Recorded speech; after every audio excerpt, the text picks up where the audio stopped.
Hello everyone. तो जो आज का ब्लॉग होने वाला है वो बड़ा खास होने वाला है उन लोगों के लिए जिन्हें स्किन रिलेटेड या फेशियल रिलेटेड प्रॉब्लम्स है। आज ऐसे व्यक्ति से मिलेंगे जो इन सब चीजों का सॉल्यूशन आपको बड़ी आसानी से देगा। तो वीडियो के अंत तक जुड़े रहें। मिलते हैं सीधे लोकेशन पर।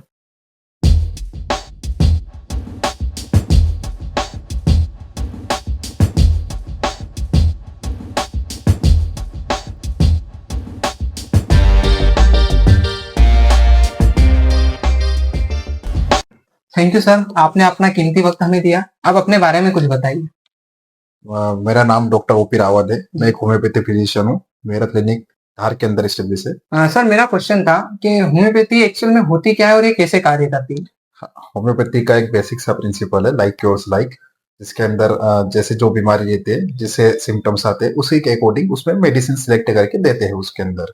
सर, अगला क्वेश्चन ये था कि लोग कहते हैं होम्योपैथी एलोपैथी के मुकाबले स्लो कार्य करती है, तो ये बात क्या सच है? जी नहीं, ऐसा नहीं है। डिपेंड करता है कंडीशंस के ऊपर। जैसे कि अगर एलोपैथी की बात करें और होम्योपैथी एक डिफरेंट पैथी है, जिसमें कोई सिमिलरिटी नहीं है। होम्योपैथी अपनी जगह पे अपने तरीके से काम करती है, वो डीपली काम करती है। और ये एक्चुअल में काम करती कैसे है? इसके अंदर जो मेडिसिन जैसे रहते हैं उसको हाईली डाइल्यूट करते हैं, जिससे वो पेशेंट को जब देते हैं, वो जो वाइटल फोर्स रहता है, हीलिंग पावर, जो नेचुरल हीलिंग पावर, बॉडी की हीलिंग पावर है, उसको स्टिमुलेट करता है, जिससे जो बीमारी रहती है वो परमानेंटली क्योर हो जाती है। तो जैसे बहुत लोग हमने सुना है किसी को एलोपैथी की जो दवाइयाँ होती हैं उनसे साइड इफेक्ट होते हैं, तो ऐसा सेम सीन इनमें भी होता है? इनसे भी साइड इफेक्ट होते हैं? जी नहीं, होम्योपैथी एक बहुत ही होलिस्टिक अप्रोच है ट्रीटमेंट के लिए, जिसका कोई साइड इफेक्ट नहीं होता है। ओके। अगर हम देखें एलोपैथी और होम्योपैथी, इन दोनों में क्या डिफरेंस आता है? मेजर डिफरेंस क्या रहता है? होम्योपैथी जो रहता है, इसका जो मेडिसिन पार्ट है, इसको काफी कम मात्रा में बहुत ज्यादा डाइल्यूट करके उसको एडमिनिस्टर करते हैं, जिससे जो मिनिमम इफेक्ट जो रहता है, मिनिमम स्टिमुलेशन मिलता है जो बॉडी को, जिससे हीलिंग स्टार्ट होती है और काफी फास्ट भी होता है।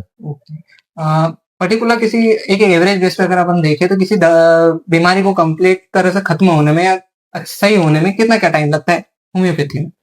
वो डिपेंड करता है कि आप किस टाइप की बीमारी है, वो एक्यूट है या क्रोनिक। एक्यूट जो हाल ही में होती है, जैसे सर्दी जुकाम होता है। ओके। इसके अलावा बात करें क्रोनिक इलनेस, जिसमें जोड़ों का दर्द होता है, जैसे गठियावादी, चर्म रोग में जैसे सोरियासिस, ऐसे बहुत सारी जो बीमारी है जो काफी लंबे समय तक चली आती है, उसको काफी ज्यादा हो सकता है समय लगे ठीक होने में। और एक्यूट की बात करें तो एक्यूट में मिनटों में बीमारी ठीक हो सकती है होम्योपैथी से। ओके। जैसे एलोपैथी में अपन बहुत सारी चीजों से परहेज रखते हैं, दवाइयाँ चलती है तब, जैसे तेल नहीं खाना या ड्राई फ्रूट वगैरह जो भी कुछ रहता है वो सो का, तो ऐसा इसमें भी रहता है? जी नहीं, ऐसा होम्योपैथी में एक मिथ जरूर है कि होम्योपैथी में परहेज बहुत रखना पड़ता है। ऐसा बिल्कुल भी नहीं है। अगर आप होम्योपैथी ट्रीटमेंट लेते हो तो कुछ ऐसी मेडिसिन रहती है जो मटेरिया मेडिका, जो होम्योपैथिक मेडिसिन जिसमें अंदर इंक्लूड है सारी, वो एक बुक है, उसके अंदर कुछ मेडिसिन पर्टिकुलर चीजों का अवॉइड करने के लिए जरूर बता रखा है डॉक्टर हेनीमैन ने। ओके। अब सर, जैसे सब में अपने एलोपैथी में अगर देखते हैं तो लिक्विड फॉर्म में दवाइयाँ रहती हैं, मेडिसिन रहती है, टेबलेट्स वगैरह रहते हैं।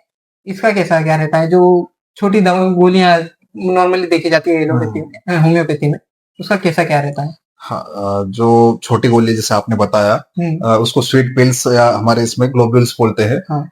उस एक व्हीकल है, सिर्फ वो व्हीकल्स मतलब किसी दवाई को मिनिमम क्वांटिटी में ट्रांसफर करने के लिए होता है। उसमें जो डाइल्यूटेड मेडिसिन आती है, उसमें एक दो ड्रॉप्स एक ग्लोबुल्स के अंदर डालते हैं, वो एडमिशन पेशेंट को देते हैं, जो टेस्ट में मीठी काफी लगती है। उसके अलावा काफी सारे ऑप्शंस रहते हैं, पेलेट्स आते हैं, वो बहुत सारे से आजकल मार्केट में बहुत सारी चीजें आई है इसमें।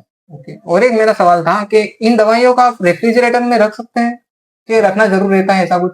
जी नहीं, ऐसा कुछ नहीं है। आप इसको नॉर्मल टेम्परेचर पे भी, रूम टेम्परेचर पे रख सकते हैं उसका। हाँ, ओके सर। मैं ये जानना चाहता हूँ, आपका जैसे क्लिनिक आपने बताया त्रिमूर्ति नगर पे है, तो आपके पास मतलब कौन कौन सी दवाइयों का मतलब कौन कौन सी बीमारियों का इलाज किया जाता है?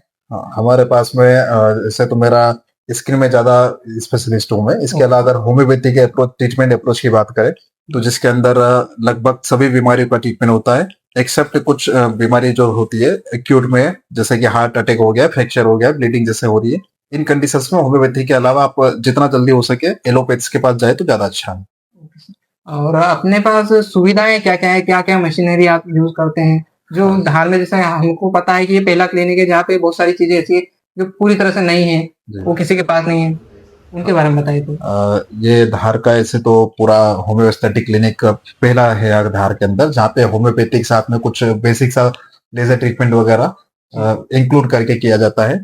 उसका बेनिफिट ये होता है कि कुछ चीजें ऐसी होती है जिसमें आपको इतना वेट नहीं करना रहता है आपको कि ट्रीटमेंट के बाद में, जैसे कि अनवांटेड हेयर्स हो गए हैं। होम्योपैथी में ट्रीटमेंट जरूर है बट काफी समय लगता है, इतना पेशेंस नहीं रख पाते हैं कितना वेट करे वो ठीक करने के लिए, तो उसकी आप लेजर आप चूज कर सकते हो, जिसमें फीमेल्स में पीसीओएस के कारण जैसे कि अनवांटेड हेयर्स हो जाते हैं चीन एरिया में, अधिकतर जिसमें होते हैं, तो उसको फास्ट करने के लिए टेम्पररी ट्रीटमेंट आप बोल सकते हो उसको, टेम्पररी हेयर रिडक्शन वो लेजर मशीन से यहाँ पे करते हैं। इसके अलावा बात करें कुछ वार्ड्स रहते हैं स्किन टैक्स है वो आप ठीक करते हैं, ये सारी चीजें होती है इसके यहाँ। तो सर मेरा अगला क्वेश्चन ये था कि जो दवाइयाँ हैं वो बच्चों के लिए सेफ है, मतलब उन्हें दे सकते हैं? जी बिल्कुल, बच्चों के लिए काफी 100% सेफ है सही है, और बच्चों में देखा जाता है कि बड़ों से के मुकाबले बच्चों में ज्यादा अच्छा इसका इफेक्ट है, ओके। क्योंकि बच्चों का जो इम्यून सिस्टम रहता है काफी एक्टिव रहता है बड़ों के एक उसमें अगर आप कंपेयर करें तो। सर अगला क्वेश्चन ये है कि जैसे प्रेग्नेंट महिलाएं हैं, उन्हें दे सकते हैं ये दवाइयाँ? जी बिल्कुल दे सकते हैं, उसमें प्रेगनेंसी में भी है। कुछ मेडिसिन का जरूर ऐसा रहता है, वो डॉक्टर जो फिजिशियंस रहते हैं वो सिलेक्ट करते हैं, वो मेडिसिन देते हैं, तो उसका कोई साइड इफेक्ट प्रेगनेंसी के टाइम पे भी नहीं होता है। सर अब जैसे आजकल फिलहाल देखने में आता है कई लोग डिप्रेशन से पीड़ित हैं, तो ये दवाइयाँ उस डिप्रेशन में भी असर करती हैं? जी बिल्कुल करती है। अगर आप बात करें डिप्रेशन, टेंशन, एंग्जाइटी की, तो होम्योपैथी का बहुत अच्छा इफेक्ट है। बहुत सारे ऐसे केसेस जो रहते हैं जिसमें सुसाइडल टेंडेंसी, बहुत सारे डिप्रेशन के कारण या घरेलू तनाव के कारण टेंशन में रहते हैं, तो उसमें उस टेंशन से बाहर निकालने के लिए या सुसाइड करने का जो सोचता है उससे बाहर निकालने के लिए होम्योपैथी का अच्छा कारगर रहती है उसके अंदर। हाँ, क्योंकि ऐसे केस आजकल धार में भी बहुत देखने को मिल रहे हैं, हाँ, बहुत काफी सुसाइडल केस बहुत आ रहे हैं। सब जगह पे है काफी है। ठीक है।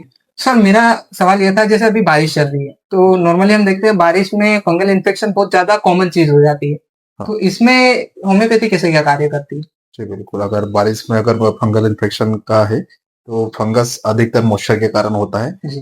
फंगल इन्फेक्शन जिसे हम दरार दांत या रिंगवॉर्म नाम से अधिकतर जानते हैं, ये अक्सर पेशेंट के प्राइवेट पार्ट्स पे अधिकतर होता है ये, जिसे पेशेंट बताने में काफी शर्माते हैं, जिसके कारण बीमारी और ज्यादा गंभीर हो जाती है। पेशेंट की अक्सर एक कंप्लेंट रहती है कि जो एक बार ठीक होने वाली बीमारी है ये बार बार आती है, जिससे पेशेंट काफी डिप्रेस्ड होते हैं। पेशेंट कहते हैं कि जो एंटी फंगल टेबलेट्स और एंटी फंगल क्रीम्स और पाउडर्स लगाने के बाद भी फंगल इन्फेक्शन ठीक हो जाता है, बट टेम्पररी रिलीफ होता है जो बार बार वापस आता रहता है। वहीं पे अगर होम्योपैथी की बात करें तो होम्योपैथिक में जो बीमारी रहती है उसके सिम्टम्स बेस पे मेडिसिन सिलेक्ट करते हैं और पेशेंट को जब देते हैं तो काफी जल्दी रिलीफ हो जाता है। अधिकतर पेशेंट में ये बहुत बार एक हफ्ते के अंदर 50% से ज्यादा उसमें आराम हो जाता है। और जो फंगल इन्फेक्टेड एरिया रहता है वहां पे स्किन काफी ज्यादा खिंची खिंची महसूस होती है, ड्राइनेस से भी पता चलती है। ऐसे कुछ फंगल इन्फेक्शन होम्योपैथी से ठीक नजर होते हुए आता है। ठीक, धन्यवाद सर, आपने अपना कीमती वक्त दिया। तो दोस्तों ये थे ओपी रावत। अगर आपको भी किसी बीमारी जो स्किन रिलेटेड है और आप चाहते हैं आपका इलाज होम्योपैथी के थ्रू हो, बिना किसी इन्फेक्शन या बिना किसी साइड इफेक्ट के, तो आप इनका क्लिनिक जरूर जरूर से जरूर विजिट करें।